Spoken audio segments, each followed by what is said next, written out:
What's up, everybody? Welcome to Found Live. I'm Jordan Crook, and I'm here with Daryl Etherington and Tala's Shivani Siroya. And we are very excited to be joined by Shivani, and also just to be joined by you. We don't often do the Found podcast live, but we're here and we're doing it. And the cool thing about this, we do it every this 2 weeks, to be clear. Yeah, but I mean, it's new still, right? Yes, it's not. We're still really early into the. I just want people to show up every 2 weeks, so I'm just reminding them. They should. Yeah, it's not like we never do it, which isn't what I said. So don't blame Daryl for being nitpicky. He wasn't feeling well yesterday. It's fine. We'll get through it. The cool thing here is we're going to record this podcast live. Found is all about the stories behind the startups, and we're super, super lucky to have Shivani here from Tala, because what a cool story. From everything I know, I can't wait to hear the rest of it. But from what I know, it's really, really cool company. Some just housekeeping notes before we get started. So you are live right now watching us on whatever platform you've chosen, YouTube, Twitter, wherever else it is. If you click the link in the caption, you can come over to Hopin. The reason you might want to do that is because if you register for free and come over to Hopin, you can actually chat and ask questions with us live. So we're there, we're watching it. And if you have questions for Shivani or for us or whatever, you can actually be a part of this podcast conversation. So I think that's a pretty good deal. So if you're interested in that, go and click on the Hopin link and register for sure.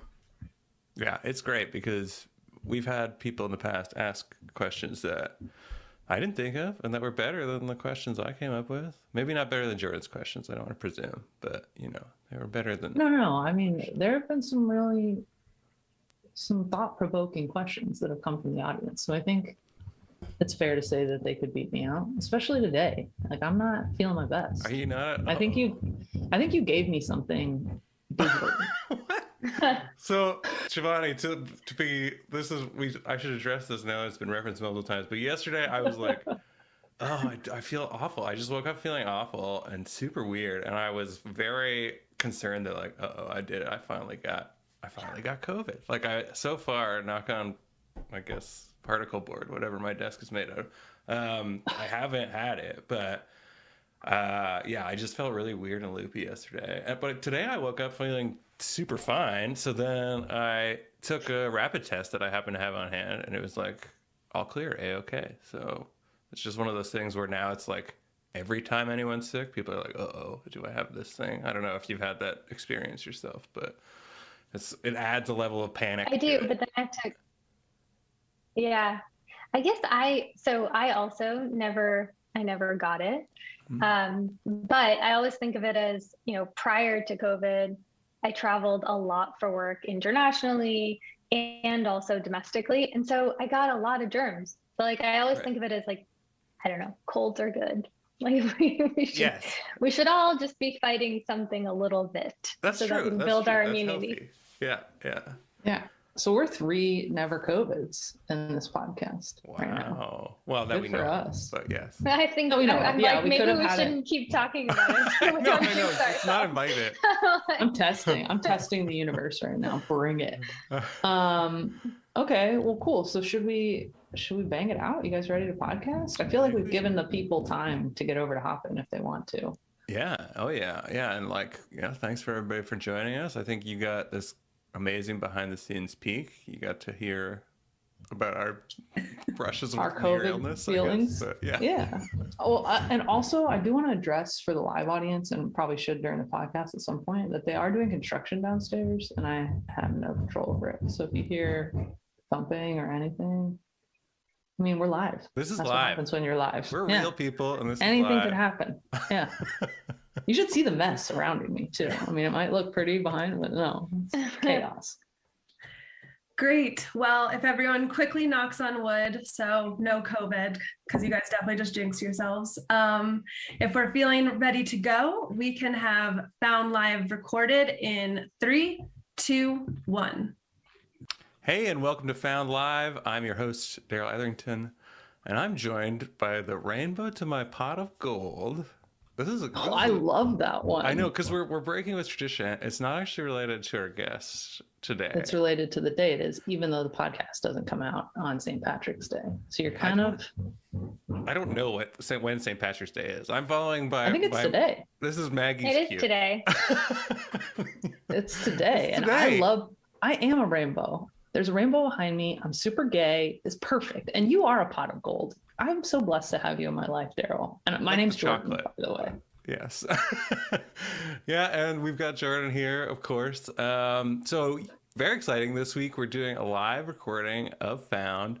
Found, of course, TechCrunch's podcast, where we talk to the founders behind the startups and get the whole story. And it's, a terrific in-depth look at people's founder journey and not everything that you would hear just from reading an article, right? So we do this every other week, and then next Thursday, so in between our shows on Thursdays, you can hear Equity live. So please come back and do that. That's our other podcast here at TechCrunch. And if you're watching this on Twitter or YouTube, that's great. That's fine. We love you. We want you to do that as well. But you should come to Hopin, which is the platform that we use for interactive elements here. So that means you get to ask your questions of our founder live on the show. So you can go ahead and find that either in the description or pinned on Found and TechCrunch's Twitter, and you can register for free and come into Hopin and join us here. And I also want to remind folks today, before we get into the episode, that coming up we have one of our marquee events. So Early Stage is coming up on April 14th. That is the ultimate educational resource for startups. There's legendary experts in fundraising, marketing, and operations there, sharing their insights and tactical advice. Every session has tons of time for like a live Q&A, and it's our first in-person event since the start of the pandemic. So we're very excited. I'll be there. Jordan will be there. You probably don't care about that as much as the guests, who are awesome and, they actually know stuff. Me and Jordan are just there to ask questions. All the other people will be there too, not just like the speakers, but like other founders will be there. That's right. I don't know if you haven't been doing the in-person thing thus far, then this is cool because you can go and like meet other people. Yeah. And great way to get back into the swing of things. Yeah, I'm so sick of my current group. Like, let's get some new faces in here, right, Daniel? Yes, I only love my dogs now. That's all. We also have a special deal for people tuning in today. So this is related because it's another great place for startup advice and resources. That's TechCrunch Plus. That's our subscription product, and we're going to give you an offer for 25% off a subscription. So you get deep dive interviews there with startup founders and investors. You get market surveys. You get all kinds of things. You can subscribe to TechCrunch Plus at techcrunchplus.com. And if you're already on TechCrunch, if you're doing a dual screen or whatever, just go follow any links for TC Plus and you'll get a prompt to subscribe, and you can enter the code for that 25% off. That's Found, the name of this podcast. And just do that while you're checking out, and then you get the discount. All right, Jordan, let's get on with the show. Yeah, you covered a lot of ground there. I was actually just slacking that we should I thought start you were doing subscribing. Yeah, I get the discount. Yeah. No, I was slacking that we should probably do like some of these promos at the halfway mark because it just feels like so much. True. And all people really give a shit about right now is hearing Shivani talk. So and people get more excited. We paused that for too long. Yeah. But go Jordan, who's our guest today, Jordan? Tell us. Our guest is Shivani Siroya from Tala. And Hi, everyone. What's up, Shivani? Thanks for being here. Thanks for sitting through all the promos. That was Yes, I know it can be. It's probably not pleasant for you, but we appreciate it. We got to tell the people though. Smiled through it all. Yeah, you did. You put on a brave face. So, can you maybe like launch us in for folks who don't know? What are they doing? Why don't they know yet? But just in case they don't, why don't you tell people like high level what Tala actually does and is? Sure. So what Tala is a financial services platform that works through an Android application that allows anyone in the world that is underserved by financial institutions to receive access to credit, to be able to save with us, to be able to spend with us. And so it's really a holistic financial services account that is really designed for the global underestimated. Great. Underestimated. I like that. That's a good, because I I've like heard it too. underserved quite a bit, but I've never heard underestimated use. But I guess that gets at the ethos of the It company, does. right? Yeah. Yeah. And I can tell you a little bit more about that, but Yeah. Yeah. it's pretty intentional to use that word underestimated versus underserved or, bottom of the pyramid, base of the pyramid. A lot of other words have been used, but we feel like it's really about potential at the end of the day. And when we think about underestimated, we think it's really that there is locked potential as well as like overlooked. Hmm. And so, yeah, kind of changing the concept of it and then really thinking about, okay, over time, how do you actually unlock that potential and measure that as well? Great. Yeah. So one of the main questions I had about Tala was like, based on the population we're talking about, how do you establish a baseline, right? Like if there is no financial track record to go on and your first product was loans, right? Credit. So like, how do you establish like, okay, this person will pay back that loan, right? Like how do you... For folks at home, like it's basically people who they're not addressed They're by not current banked. credit bureaus, right? So they don't have a score or presence on the common sort of like trust metric that banks look to, I guess. Right. Yeah, it's totally right. I mean, I can just go into quickly like why does this massive problem exist? Just to understand like what's missing in the system. So there's 2.5 billion individuals around the world that actually lack access to formal financial services. And the reason for that is the fact that, credit bureaus don't exist in most of these markets, but it's like, okay, well, I asked myself, why is that? Why don't credit bureaus exist? And so it's really because national ID systems don't exist. And so as an example, one of the markets that we work in the Philippines, there's 17 different forms of identity that are accepted. And so it's not really easy to just walk into a bank and then have the bank really understand it. It's time consuming, it's costly, it's all in person. And so when we think again about the underserved, they're not living normally just, in close proximity. Or when you think about that loan officer, they're not necessarily going to go find customers themselves. They're just waiting and want to make the process simple. So that's one piece of it. But the bigger piece is that 85% of the world is still cash based. And so they're spending money, they're saving money, they've got all that purchasing power, but we just don't see it because it's not sitting again on a credit card statement. It's not sitting in a place where you can just connect into Plaid and bring that data in. And so it's all in cash. And so that's the other piece is credit histories are missing. And so it's hard for us to really understand what is the true capacity of these billions of individuals. And then the last piece is that overall, there's just a stigma, right? And I think that was at the end of the day, really, when I think about my journey and starting the company, it really did start with this aspect of these individuals are just fundamentally not trusted and they are looked at as risky. And so it became kind of a social justice piece for me as well. And so kind of adding it all together, you realize, okay, this is why this systemic problem actually exists. And underlying it is really an infrastructure problem. Right. But then, so like, when you come to that realization, right, is the risk on the part of Tala to then start from like a position of trust, or do you do scoring with signals that are available that are maybe non-traditional? Right. It's actually a mix of both. So I actually think exactly what you said is true, which is fundamentally, we started with saying, we trust you. And so actually having, approval rates that are higher than a traditional bank is really, really important to us because we want that customer to immediately be able to gain value from us, which is also why we started with credit. So when we think about our first market in Kenya, they were turned away so often, even by traditional institutions, microfinance institutions. They were having to go to loan sharks or family members.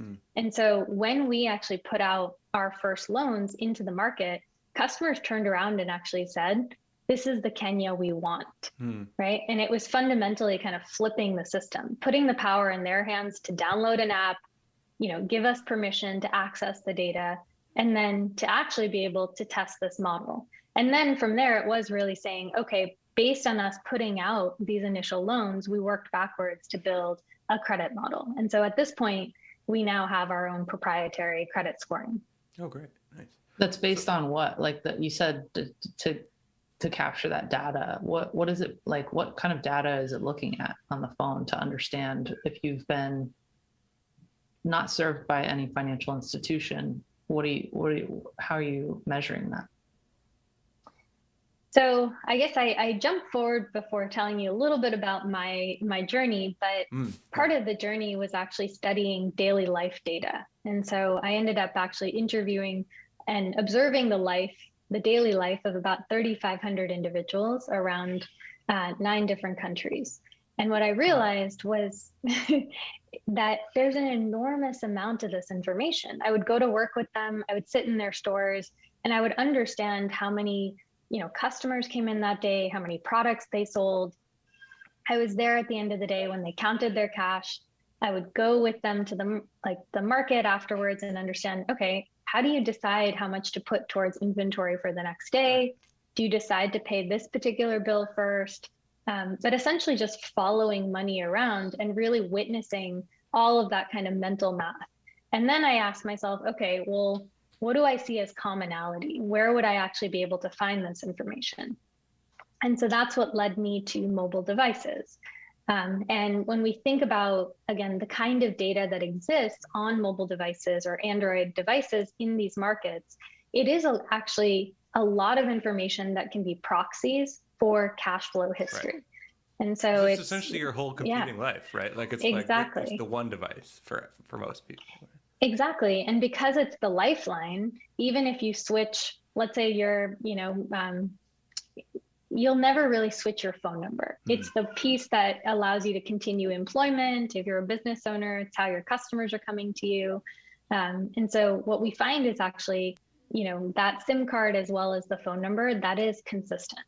And so it allows, solves your problem of the various IDs, identity, right?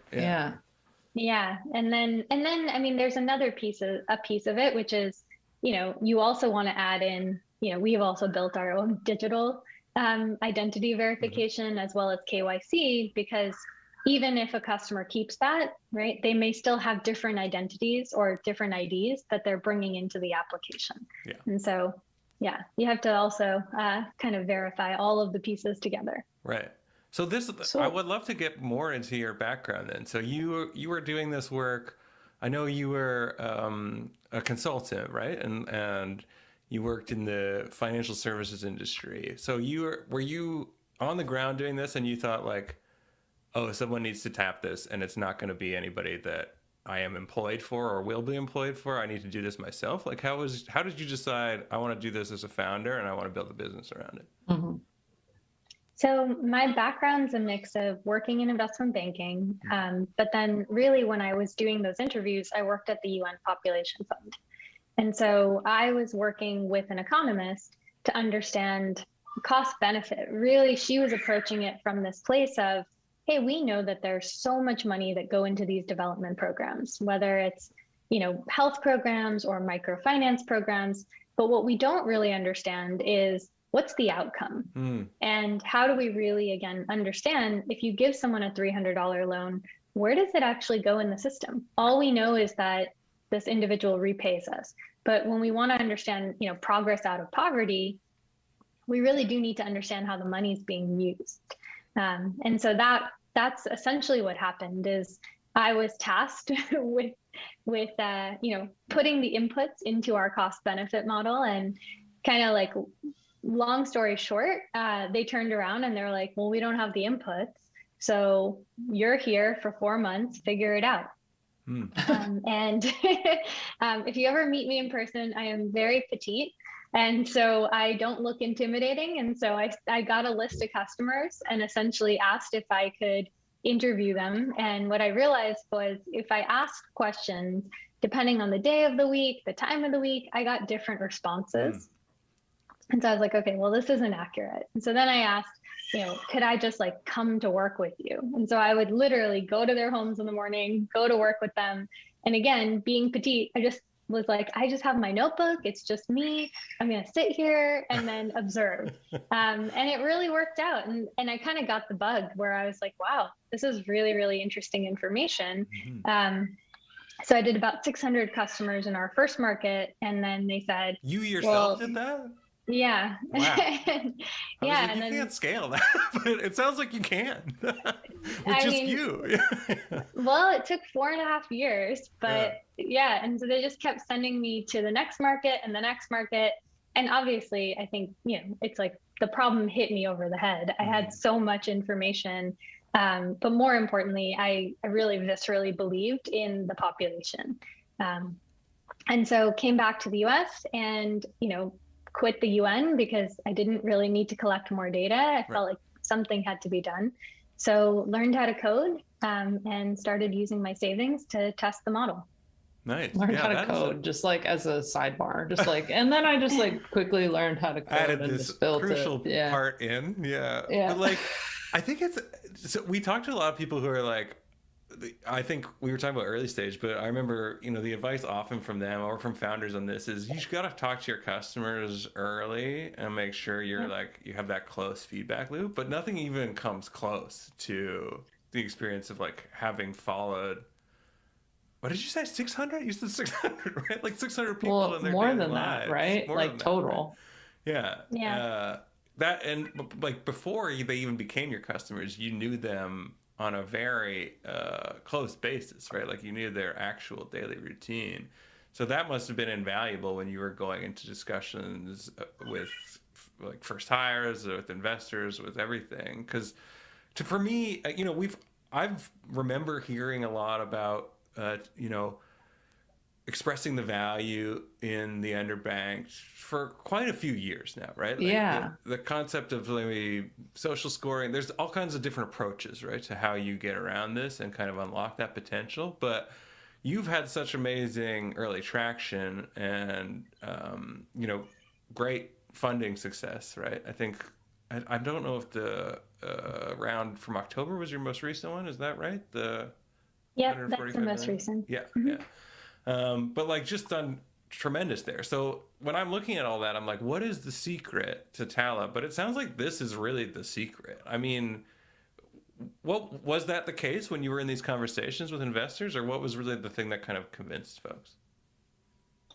I think, I think it's a good question because the first thing I always tell people is, people that join the team in general, I never thought I was going to be an entrepreneur, right? I never thought I was going to be a CEO or a founder. And so for me, I think the difference was maybe approaching it from just, hey, I see this massive problem.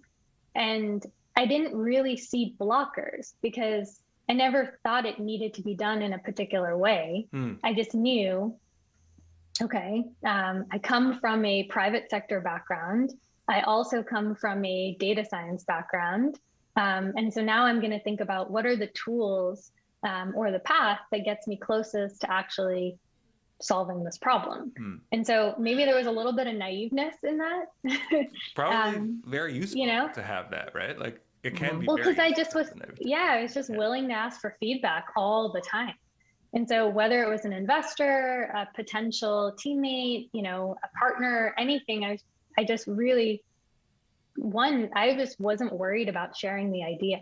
And so I was able to hone in on that model just by conversations and then not feeling disappointed. And then I think the second piece is, because again, I wasn't just focused on raising capital in those early days, I was focused on getting a prototype out so that when I had those first investor meetings, I actually had results. I could actually talk about the product and talk about the whole, the why of it, who the customer was, and then what data I was already seeing. Wow. Can we talk about the fundraising part, right? Because going in with an MVP and also being like, hey, I've spent the last 4.5 years talking to potential customers is like two big wins, right? Like two big boxes ticked right off for those investors. But like, what else went down, basically, right? Like, what else were you talking about? What were some of the early questions that you got, or like hesitancies that you kind of had to deal with? And also, how did you go about choosing the right VCs for you? you know? I think the first piece I'd say is, in terms of what were some of the challenges? I would say that scalability initially, a lot of investors said, "Oh, it's great, it works in this market, Kenya, but can it actually work across the world?" Because there was that question of, are culturally the markets the same? And so it's kind of, in some ways, I have to admit, that was the only part of the journey that might have been disappointing for me, which was, we don't hear that a lot when we say, "Oh, you've made it work in the US, right? Can you make this work in other markets?" And so it was really like a developed market versus emerging markets kind of feel, which there's an felt assumption a little, with the US stuff where it's like, "Oh, well, this is great. Now let's import it everywhere." And it'll work. It'll work because it worked there. Did it feel like a fair challenge though? Like you said, it was disappointing, but like, are those markets significantly different, right? Like, does scaling from Kenya to the Philippines, like, what does that actually mean? Was that challenging? Were they right that would be a challenge? It was. Model wise, no. So data models wise, data availability wise, no. But when we think about, the other part of this problem isn't just data, it's actually infrastructure. And so I think what a lot of people don't know about Tala is we've actually built a lot of infrastructure on the back end to be able to actually build a financial services platform on top of it. Yeah. And so going from Kenya to the Philippines looks entirely different. National ID systems don't exist. And then really, there's not really a dominant mobile wallet. And so it was also figuring out, okay, how do you create an interoperable payments layer so that you can actually deliver the cash? So definitely, like, I think as a new founder, you get disappointed when you hear those kind of pushbacks, but then you realize actually, okay, when we did go into the Philippines, it was challenging. Right. Yeah. So it's good to be challenged on that, right? Because you still have the confidence of like, well, I know the fundamental problem is the same. It's just it's the in-between parts that we need to address. Those are very thorny in-between parts when you come to financial systems, right? And like how money moves infrastructure wise, like you were talking about, right? That can be a monumental task, but I feel like then once you have the rails in place, like it is scalable across the entire population, right? You need to do the hard work once in each market, but then you're set up, right? Is that kind of how you got around that, or what was the answer once you went back to those folks? No, that was exactly it. It was really saying, okay, the way I answered it actually was that the Philippines, turns out, resembles most of the world. And so it turned out that Kenya was actually kind of it, and we know this, it is a little bit of a unicorn in terms of the kind of technology and infrastructure that exists. But the Philippines actually works the way Mexico works, the way India works. A lot of other countries resemble it. And so what we were able to show is, okay, we do need to build some new stuff to make our product work in the Philippines. But once we do that, we can go very quickly into Mexico. We can go very quickly into these other markets. So that was kind of that impulse of being able to say, oh, okay, investor, we have this massive, market opportunity. And by us going into our second market and you helping us do that, we will be able to unlock a lot more markets. And so again, that scale piece can be achieved. So did you, when you were talking about you helping us, did you pursue strategic investors who specifically had kind of the skill sets to help you navigate some of those infrastructure challenges? Not in the beginning. In the beginning, I really focused on investors that understood, this is a massive opportunity we're going after. And so investors like lowercase capital, thinking again about ecosystems that we're building, and then thinking more from a customer lens. And then in the next few rounds, then I think by our Series C, essentially, we brought in a strategic, which was PayPal. And again, it was more exactly to your point, saying, what can we learn from their team in terms of how they've scaled across markets? Did you have any, like, I was talking to, I think her name's Rachel Carlson from Guild Education, and there's some reminiscent bits here, right? Because Guild focuses so much on like kind of like the blue collar worker or the no collar worker learning and leveling up. And she was talking about her litmus test for investors, because there were some investors who just like fundamentally misunderstood from the get. They were just like, oh yeah, like my son really wants an MBA, like maybe that'll work for him. Or like, I have like a graduate, student cousin who like really wants to get into IBM and get a job there. Is that right? And she was like, okay, well, you're just like, you don't get it and you don't have any curiosity about this thing that you don't get. So like, I know it's a no-go for you, right? Like, did you feel like you had to navigate that piece in fundraising as well? Or it was just like, oh, you're just not going to get it. And you're not curious. So like, I'm just not going to waste time anymore. Or were people like really, because it does feel like the unbanked, right? Like this whole, like Daryl said, it's very popular in terms of like entrepreneurs thinking about it, right? And like understanding, okay, it's a clear problem. It's a big problem. We all know it's a problem and it could be massive financially to solve it. Huge opportunity. So like, yeah, like, I mean, we hear these pitches all the time and yet Tala has been so wildly successful, but I'm just curious if there were investors that still didn't get it or if that was something that you had to deal with. Totally. And I think I think an investor that joined us probably in the Series A or B, he told me this thing once, and I think it's one of the best things I've ever heard, where he said, your job in those early meetings is actually to get to know as fast as possible. Right. And to know that. And it became clear to me really quickly, who was going to be interested and understood it and was going to be a part of this, so that I actually didn't focus on those people. And so it's again that aspect of like, as a founder, so much of this is like, how do you emotionally keep doing it as well? And so for me, it was like, oh, that person doesn't get it. That's fine, right? Like, I don't want that individual on our board, because then I'm going to be troubled by that all the time. Mm-hmm. And so instead, I looked for individuals when we were having the conversation that would actually, there's like that subtle thing sometimes, I don't know, that investors started doing, which was they would switch from, oh, I'm excited to do such and such thing. But they would actually switch from that to say, I can't wait until we go. Right. Yeah, they're already part of the team. We do it. Yeah. And you're like, oh, all right, that's very different, Yeah. That's funny, because I see that all the time, right? Like, especially on VC Twitter and just talking emails, whatever. We always see VCs saying, oh, we did this. And I'm always like, no, you didn't do anything. And that's I unfair. Think, like, I'm being mostly funny, but like, I do take a little bit of like, is that a good signal, or is it like you claiming credit? But it sounds like that you find that is actually a positive signal. Like, this person is going to be very involved. They see themselves as aligned to the thing that we're trying to do. Like, it's a good signal for you as a founder. Maybe before the check comes through. Right? Like, it's a good signal before they've written the check. And then once they've written the check, like, stop taking credit. Stop taking credit. Yeah.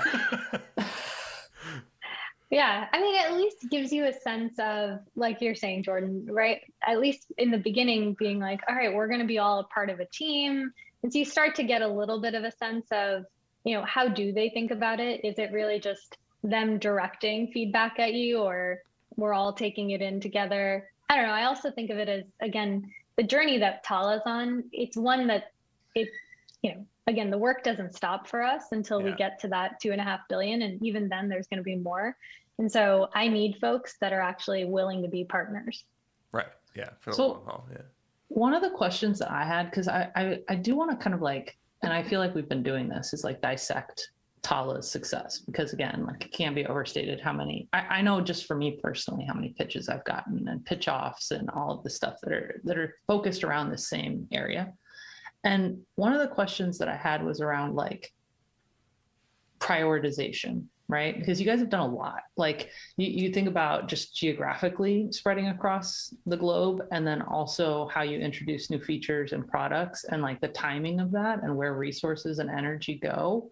And you seem to have done it really well. And so I'm just wondering, like, is there a central North Star, or is that something that's taking up most of your time and energy trying to figure that out? Or is there like this guiding principle that you're like, okay, we know what we have to do next because of this kind of like anchor that we always lean back on, or how do you go about doing that? Because you seem to have done it really well.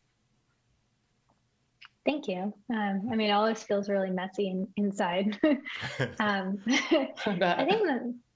think the first part, it might come back to, for me, it's that North Star. And I think it guides also our culture internally, our values internally. And so a lot of it just all lines up together for us in terms of this aspect of trust. And so if I go back to that, as well as go back to really our mission as a company is to accelerate what we call financial agency for the global underestimated. And so if we're thinking about agency, we think of it as, okay, how are you, a customer, underserved, underestimated customer, actually an agent of your financial life? You need to be able to actually have access to capital, and then you need to be able to have choices and control. And so we started with that access piece first, and launched the credit product in Kenya. And then from there said, okay, unless we prove that we can take this credit product globally, we can't actually really prove that this underestimated population can be served in this scalable way. And so that was the first critical thing that we needed to do, is actually get to geographic expansion and also prove out. And again, I think this was really a big piece for us, is we're a mission-driven company, but we're a for-profit company. Right. And it was really important to prove that the portfolio could be profitable across these markets, because again, the customer is thought of as one that doesn't have capital. And so you have to be able to show that there's value on both ends, right, by serving them. This is like something that I wanted to touch on too, because you have a product that has this credit facility element, right? So I'm presuming that you were also going out to lenders and saying like, oh, we need access to your capital to back these loans that we're providing. And like, which is, we've talked to founders before who have that kind of dual thing where they're like, okay, I have to go pitch myself to investors, and then I have to go and turn around and pitch myself to banks for this totally different thing, which requires a very different identity. So what was that like for you early on? And did it require a lot of convincing? Was it weird to shift brain modes from like VC side to bank side? Totally. Yeah. I mean, VCs are looking for, the 5x, the 10x multiples. They're looking for that. And then banks are looking for consistency. Yeah. They just want to see predictability in your business. Right. And then the wild swings is definitely not what they want. Yeah. They're like, no. Here's the door. Yeah. But I would say that we stepped into it. So we gradually started there, and we said, once we got, I think, our first no's on the traditional lender side, we said, okay, well, we need the capital to be able to prove that the loan book actually works. And so we actually went to our equity investors first. And we said, would you be willing to experiment with us? So rather than actually use our equity dollars on this, we want you to give us debt. And so we did. And so that was pretty cool. We created a really small facility initially. And it was great for us because we actually got to test out and essentially prove that all the mechanics of how we would do this in a more formal way actually worked. So we did the reporting out, all of the measures were proven out. From there, we moved from individual to venture debt. Then we moved from venture debt to institutional. And so essentially moved all the way to off balance sheet. Great. Yeah. So you just built up the base so that you could go to the traditionals and be like, look, it works. You can see how it works. Yeah, we had the historical data by that point. That's great. Yeah. So what, like, thus far, can we talk a little bit about like your leadership style? Because thus far you've described yourself as like petite and like sitting there with your notebook, right? But like you're making big decisions with a big workforce under you, right? So like, how do you think that the people who work with you most would describe you and the way that you kind of like lead the company? Question. Thanks. Beating out the audience so far. I mean, I think they would describe me. I'm definitely collaborative, I don't know. I think maybe what you touched on is I do have a North Star.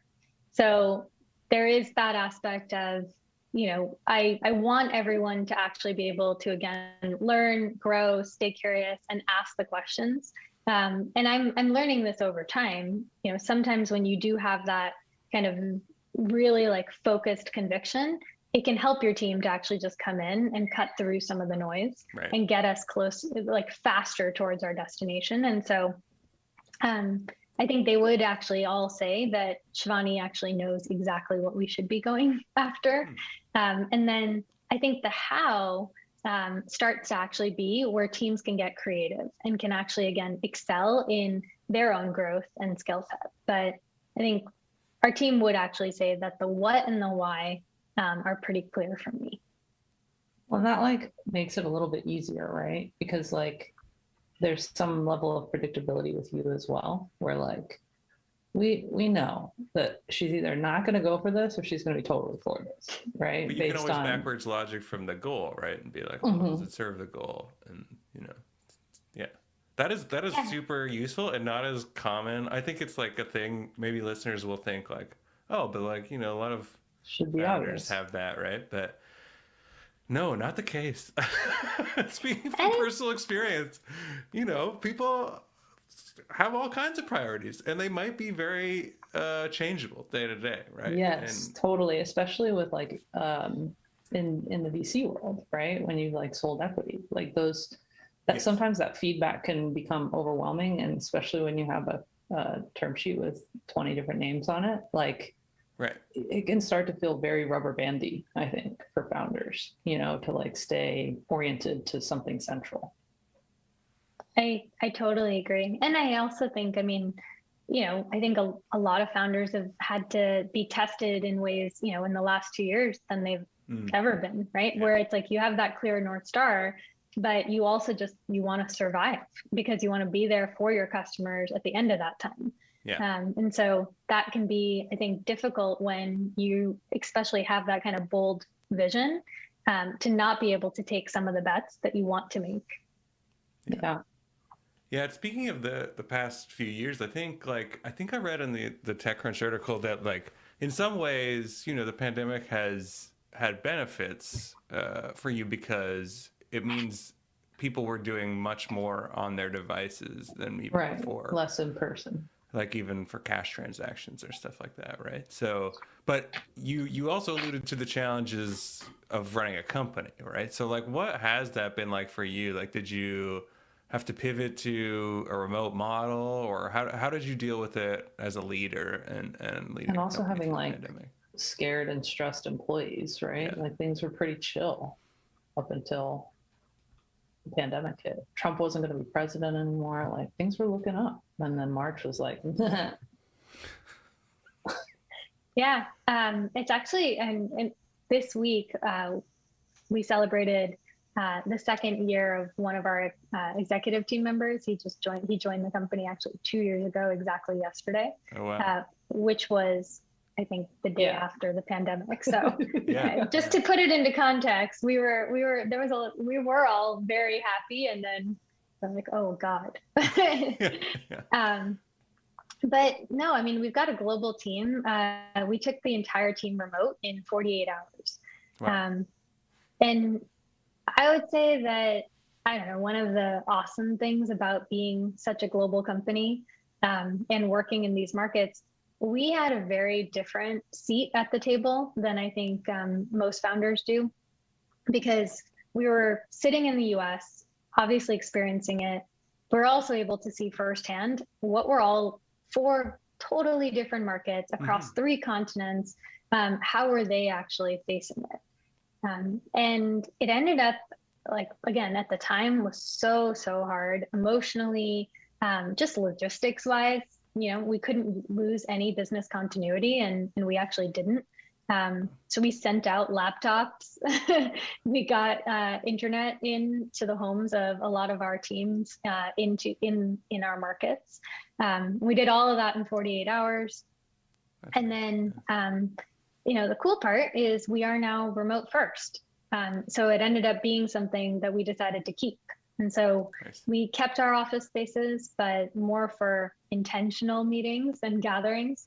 But now we can actually hire anywhere. And so that feels cool. Really, really hard at first. It took us about, I would say, a year to really get good at it, but I feel like we're getting better day by day.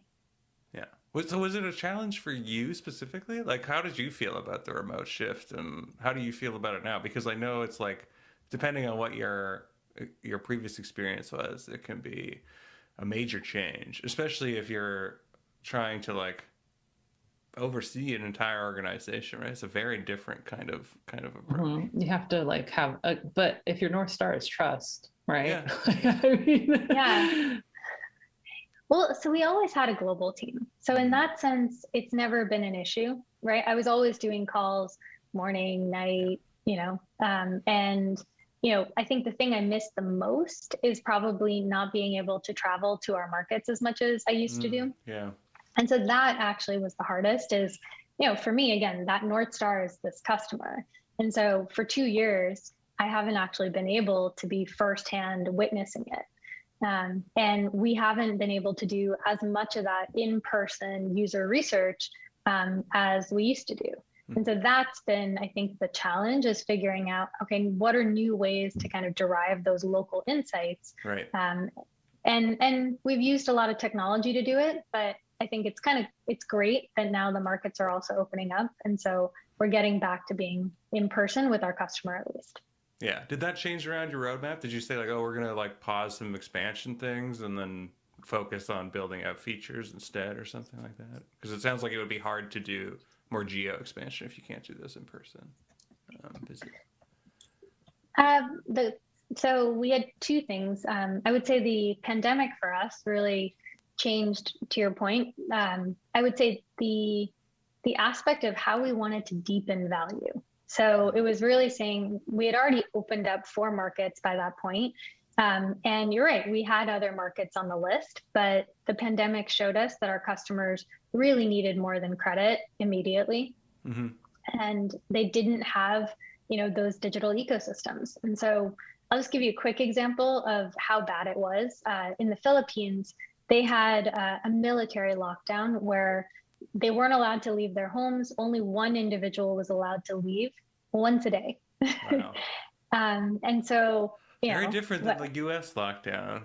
I'm Canadian, so we had a semi-real one. We never had the US never had a real one. Okay. Sorry. I mean, you talk about Canada, you shit on the cheap US. shot. Just got a cheap shot. I was in New York during the March, and it felt very real. I know. Lockdown, so. I'm not trying to minimize your experience. Whatever. I'm sorry. I hope you do get COVID. Think about in the Philippines, because this sounds like it was very serious. Right? Take us back there. Daryl apologizes. No, I mean, I think for us, even hearing about that, right? It's the fact like sunlight, air, like you can't leave your home. Right. And so getting into that kind of mindset and realizing, well, as a customer, I still want to be able to pay my bills. I want to be able to receive cash.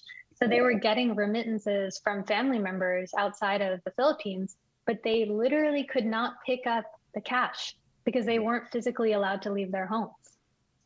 Wow. And so that made us realize, okay, well, we've got to go beyond that. We need to give them that digital experience and that kind of digital account. And so that is really when we said, okay, we're going to double down in our 4 markets and really focus on that holistic set of products before we get back to geographic expansion. Nice. And so was that just moving something up? Like you had planned to do that already, but it was kind of like much, much later on, or was it something net new? No, we had always planned to do that, but I would say, again, we're trying to do it more simultaneously. Yeah. Versus saying we're not going to intentionally do that, and we're just going to focus right now on that further verticalization. Did you see any other big changes in behavior with like customers and sort of their habits around spending and saving and things like that during the pandemic? A little bit. I think this customer is it's a customer that already experiences a lot of volatility, which was actually, I don't know, I think, just incredibly inspiring when you hear about it, where we called our customers, we talked to them about what was happening, what bills they were deciding to pay, how were they navigating the crisis. And so many of them were like, this is not new for me. Right. This is my life in general, and so in that sense, they were better able, I think, than, markets like the US to withstand it. And to know how to actually get through uncertainty or whatever. So like, it was like, just because this is called the pandemic doesn't mean anything. It's just another variable in the mix, right?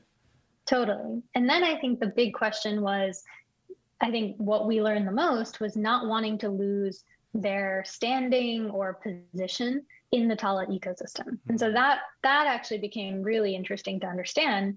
It was like, wow, we have a real relationship here. So then it became, okay, to your point on changing the roadmap, we really focused in for the first year of the pandemic about how do we preserve these customer relationships? How do we actually, again, help them through that emotional way? Even if it's not necessarily increasing their lines of credit right now, it's ensuring that they know they can always access us and that we'll be here for them when things get back to normal. Yeah. So go ahead, Daryl.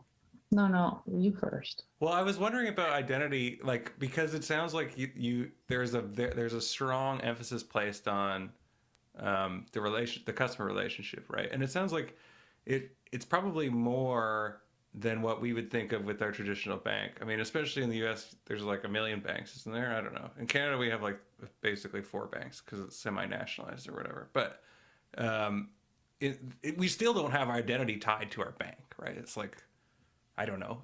I have a bank. I chose them for no real reason except that they were one of the ones available, and my parents brought me to them one day to open a checking account, right? Like, but for your customers, it sounds like you strive to have a much more integral relationship. I mean, do you focus a lot on that part of it, on experience outside of the banking and the actual products that you provide? A lot, yeah. So we've got financial education modules within the app. How we do our messaging, how we do our servicing, it's all kind of tied to that experience, because ultimately it goes back to those 3 things for us, which is access, choice, and control. And so if we think about kind of how that customer is moving through our ecosystem, we want them fundamentally by the end of it to really understand and to be in control of the experience that they are navigating through. And so we need to keep on giving them more information about it, to be able to keep talking to them about it, giving them more choices in that experience, but then really like just being the enablers where they can then actually be those agents. So we're like getting close to being out of time, but I have one question that I wanted to ask you that might feel out of left field. But like, as you look back at your entrepreneurial journey and you had one do-over, what would it be?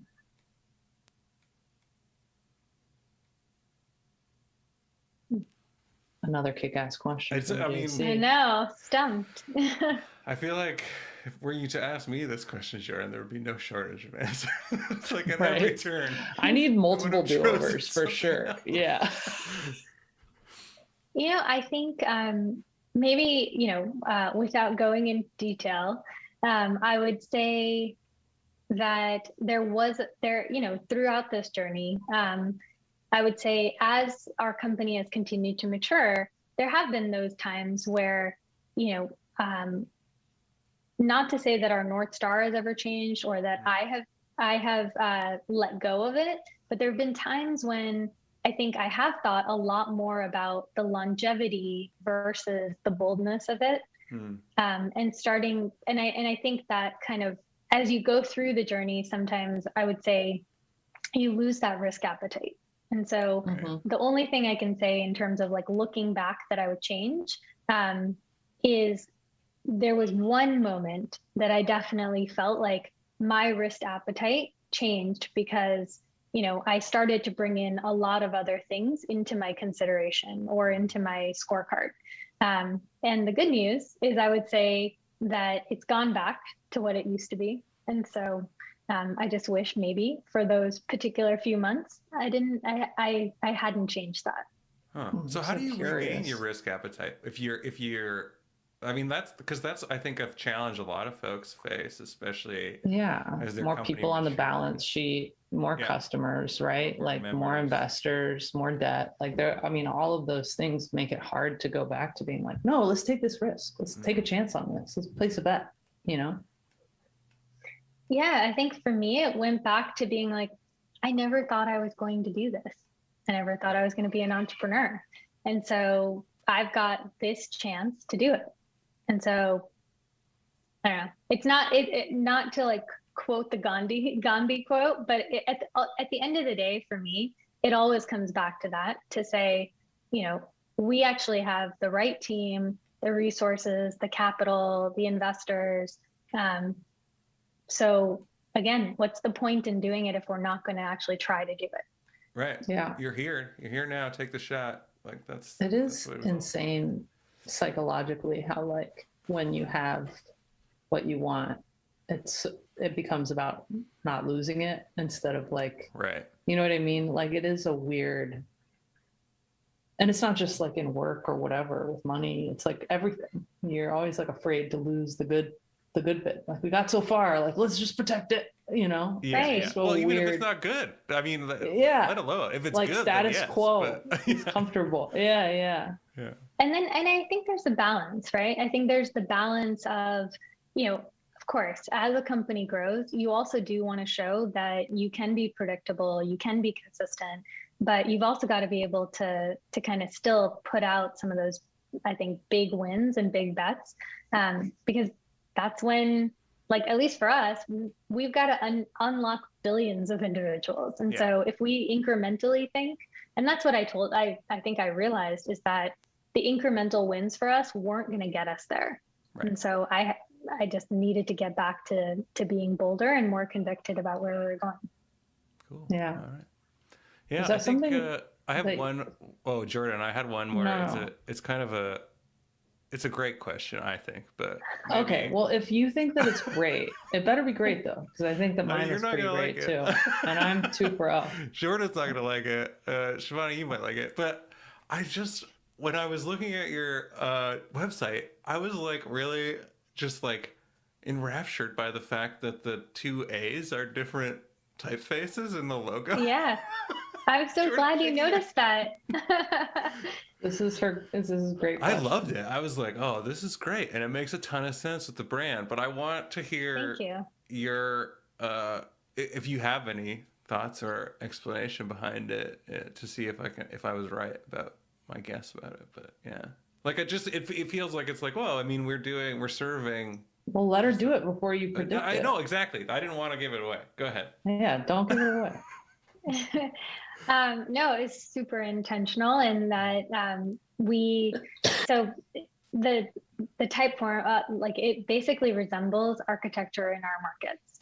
And so it was really around, again, how do you develop something? How do you have a brand and the visual experience of that, you know, again, is going to be one that's global, which is, again, the point of the name as well, but also has that kind of local feel. And so it was from things that we see in our market. So whether it's the A that's got the kind of houses like this, or in markets like India and Mexico, you've got more carved or rounded architecture. So we went through a lot to kind of come up with it. Wow, that's great. I love it. I mean, I'm I guess the design nerd of the two of us, but I thought it was really good. And what's that face mean? You like know. design too, I guess. I don't know, but stop underestimating me. I don't. I'm not a nerd about anything. Well, thanks very much, Shivani. It was great to have you here today, and had a blast talking to you. Really, really enjoy hearing about how Tala came to be and its mission. And I think you're doing a great job, and can't wait to see more out of Tala. Thank you so much. All right, that'll do it for Found. Take care, everyone.